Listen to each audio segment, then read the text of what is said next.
everybody, John Lamers here from the Brick Lounge. I'm here with Tim Hutchings. Tim is a Lego Master contestant from season 4? Season 4. From season 4. And I am excited today to be having a discussion with him about his amazing Wild West build. As I've said before, when we go to these conventions, we always like to give little awards, prizes, and recognition to people that have amazing displays.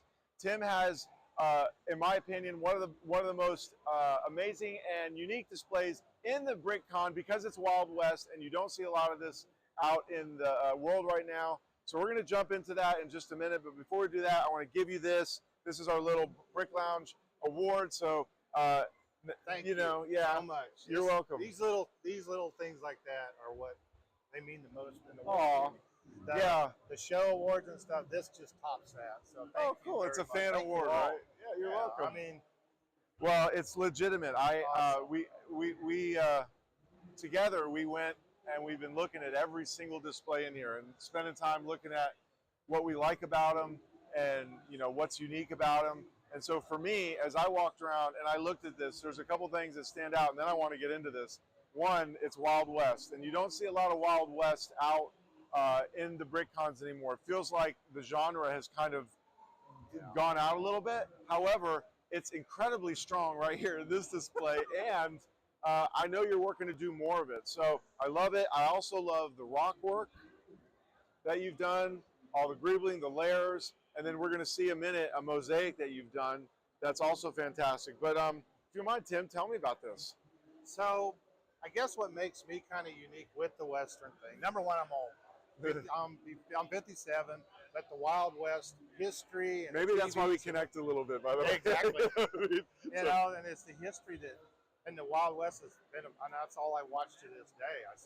TV shows and all that stuff.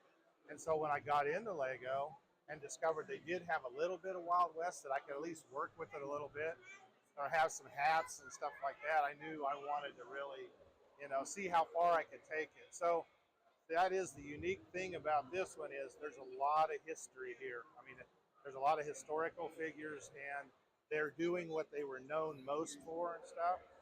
And you had mentioned the rock work and stuff. This is actually probably my favorite part. Yeah. The mountains. We got to take family vacations when we were little, and my dad was a truck driver, so we could go long distance stuff. So we'd leave western Kansas and go through Utah, and then come home through Arizona, New Mexico. And I just always had remembered the beautiful colors and all that stuff. The layers and the rocks. And all that kind of. It's so funny. I would normally hide purple bricks or use them for fillers, and they are perfect. Well, it's such a good hue. That was purely an accident. When I did this the first time, most everybody, and back when 2016, when we were doing this, you didn't have a lot of options with the natural colors. It was typical dark tan, brown, and tan, and the orange. And so I just happened to have this big old bag of 1x2 lavender laying there from some stuff we'd gotten from the club. And I'm like, I'm an artist too, so I do a lot of color and all that kind of thing. I thought, I wonder what this would look like. So that's literally almost all 1x2s just layered in there. Just peppered in. I see you got some slopes in there too. There's a few slope in there. Those slopes probably are hard to find. They probably were. I've been buying this stuff since probably...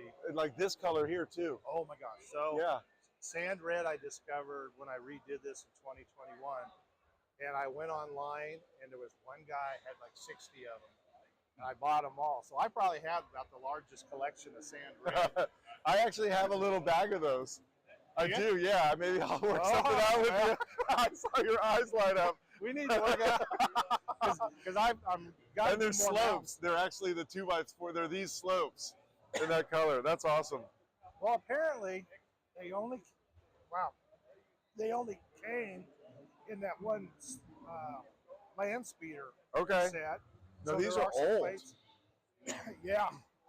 And then, I don't know when. You would know better than I would. Lego was releasing those bags where you could get a whole bag of parts. Yeah. And kind of pre-bricks and pieces, I guess. And apparently they had those in one of those, because I think the guy that I bought the 60 from, that's probably what it was. Yeah. They were bags of 60. So Well, that's a good tip. All right, let me go back into this because as we're sitting here talking, like we're not going to be able to cover everything in the amount of time that we have to do this, but I'm just going to point out some things. You got a mine. You're using the small. These are the old railroad tracks, right? Like those aren't tracks. Those are the longer Yeah, they're space just tracks. individual rails. Yep, and then behind it, you've done some clear work going into the mine. So we got Stinky Pete from Toy Story, and he's ramrodding the Rock Raider guy. What do you got here? What's the secret door for? That is just for the light. Look at that. My very cheap, inexpensive lighting. No, everything's unique with Lego. I see. Are these reverse rock burps? Yes. Okay. I use a lot of them. I try to minimize the amount of brick in these things, so I will use a lot of them, and then I'll use a lot of Technic brick and make kind of like a framework on top, and I'll plate that out, and then I'll start. This whole little section is the top lifts off about from here up, and then that whole big corner is one section, and I'll bet it maybe weighs 4 pounds, 3 pounds. Oh, really? Just because. Is it fragile? What's that? Is it fragile?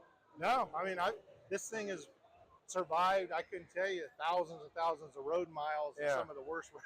Yeah. But I put them in crate. I built crates for them, and I've got some padding in there. But no, I'm gonna look around the back real quick. Don't go anywhere. I'm gonna come back to you. Yeah. So the other thing that you do, which I like, is you create a view of the train as it goes around. You're saving bricks. And it gets stuck in there once in a while. Yeah. Same thing. I have a technique with 2x4 browns where I will do like this, stack them like honeycombs, if you will. Right. So it creates the same stability, but you can see everything inside. I need to look at that. Yeah, so it does like a triangle, and your hand can still go in. So it's a way of using a lot of these 2x4s and covering a lot of space. All right, so I'm standing here by this other piece, which I hadn't seen until today. You just mentioned that you're an artist, and by the way, as an AFOL, you're an artist anyway when you're doing Lego. But this convinces me ever more. This mosaic here, it's technically not a mosaic. What would you call this? I'm not sure. A piece. So the story behind this, we were asked. Our Houston club was asked to do a show for a fine art museum in Spring, Texas, which is in the north part of Houston. And the curator had been to Brick Rodeo, our Texas convention, and she had seen all this, and she liked the mountain. But I said, I can't really take part of that. And I thought, you know what? I'm an artist. It's a fine art museum. Let's do a landscape painting. And but I liked what I did with that, and so I kind of came up with that. I don't even know what you would call it. It's art. But it has inspired me. I want to do now like a Japanese temple and have like a cherry blossom tree coming out of it. And I've actually seen there's an artist out of San Diego, Lego, does beautiful. He's of Japanese descent, and he mixes Star Wars and his Japanese heritage together. Yeah. He's got this Darth Vader samurai, Hapa bricks, H-A-P-A-U bricks. Okay. Oh, it's phenomenal. But he did almost exactly what I was thinking about. Yeah. So. Well, this is fun. I can't wait to see more of this from you. It's in the works. And I like you used a real frame. I'm a carpenter too, so and that was Did you make this? My teammate. We were talking because I was struggling with how I was going to brick build a frame big enough, and he's like, "You're a carpenter, Tim. Why don't you just build it? It's a museum. It's a picture.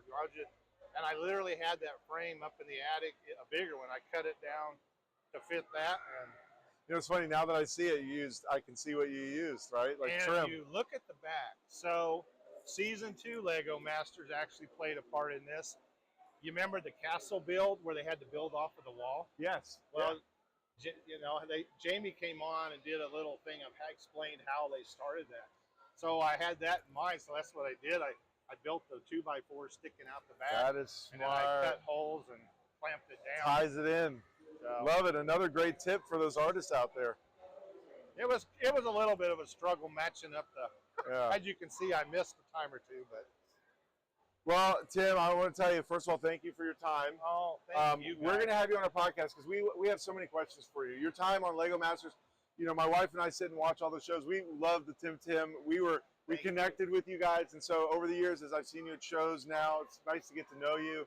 And so we're looking forward to having you on the show. Congratulations on an amazing build. And thank you. Thanks again. Well, and right back at you. Yeah. You guys knocked it out of the park over there. Oh, thank you. I absolutely love what you guys have been working on. Have over Appreciate there, it. That means a lot. That Thank trailer you. park. I'm gonna do some posts for you guys about that. So yeah. Well, that's fantastic. All right, thank you. Thanks everybody. Awesome.